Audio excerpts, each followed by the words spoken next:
Bon, je vais faire un complémentaire sur ce que j'ai dit dans ce titre intitulé Mariage 2. Je vais faire un complémentaire afin que ceci fasse ou soit pour titre intitulé Mariage 3. J'ai parlé sur une partie là concernant la foi ou la grâce ou la croyance en Jésus-Christ et ainsi que le baptême du Saint-Esprit, encore le Saint-Esprit de Dieu en nous, avec nous, en tant qu'enfants de Dieu, ou la raison pour laquelle l'influence des méthodes de législation, encore de législation, ne peut plus avoir l'influence sur nous, encore une domination sur nous, tandis que nous pourrions même le faire sur ces deux phases concernant les tabous, encore le tabou du mariage, la dot ou l'art de mariage ou encore l'alliance et ainsi de suite. Vous voyez, donc que nous le fassions ou pas, cela n'a rien à voir avec une obligation telle qu'elle est claire. Romains chapitre 13 1 à 2. Dans ce sens, concerne l'obéissance aux autorités ou encore des magistrats sont des personnes de Dieu. Aucun juge, aucun gouvernement ou encore ne viendra un jour saisir quelqu'un, soit pour la prison, encore pour la condamnation, pour n'avoir pas eu l'alliance ou encore l'acte de mariage, ou encore pour n'avoir pas versé une dot quelconque à quelque part.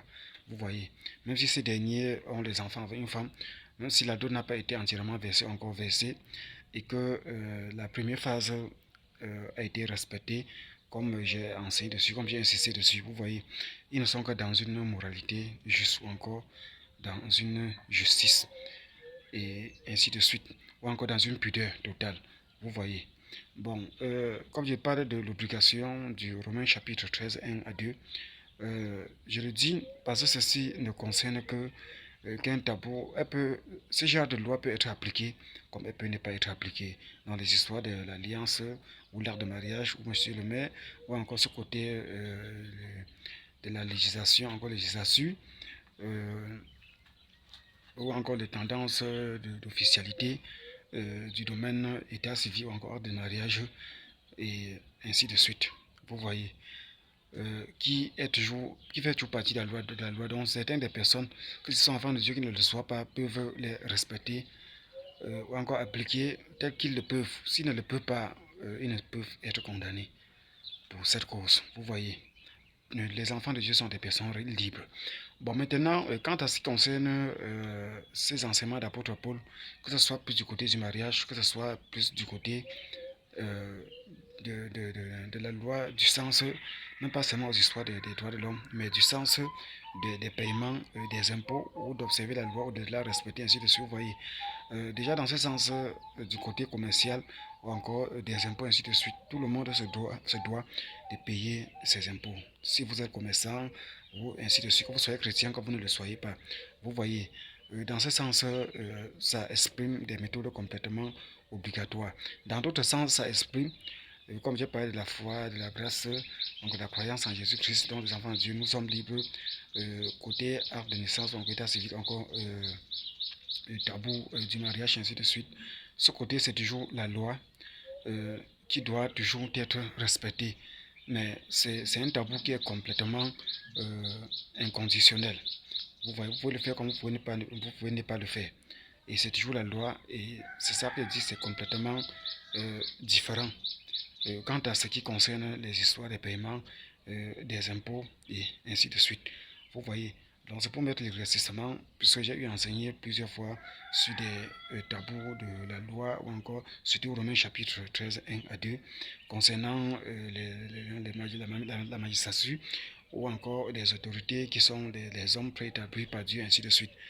Parce que les gens pourront toujours mal me comprendre, disant, j'ai dit ici, et là-bas, je ne traite de cela d'aucun cas pour certains des chrétiens, et pourtant, c'est pour tous. C'est pour tous, mais un côté, concernant les histoires des impôts, est obligatoire pour tous. Mais l'autre côté, concernant l'histoire de l'acte de mariage, et ainsi de suite, n'est obligatoire pour personne. Mais des personnes, peut-être par exemple concernant ou encore le côté de la diaspora, encore les déplacements, encore la migration, et ainsi de suite. on pourrait vous exiger soit d'avoir des dossiers au complet, donc l'acte de mariage ou ainsi de suite, vous voyez. Bon, là maintenant, si vous désirez vraiment faire la migration, de quitter votre pays, ou de faire dans une institution ou dans une entreprise où tout ça est exigé, c'est à vous de les remplir pour votre bien. Mais si déjà vous avez, ou encore ces personnes, il y a des difficultés de terminer la dot, ou encore de faire les noces, ou encore de festin, ou encore d'aller même chez monsieur de mes pays où c'est enceinte, où c'est 50 000 pour avoir les actes de mariage et ainsi de suite. Vous voyez, est-ce que c'est le projet de l'étranger encore de la migration qui seront alors donc capables? Vous voyez, donc ça c'est un des limites. Ou encore ça amène des personnes de les gérer comme eux ils veulent dans ce cadre et toujours de la loi.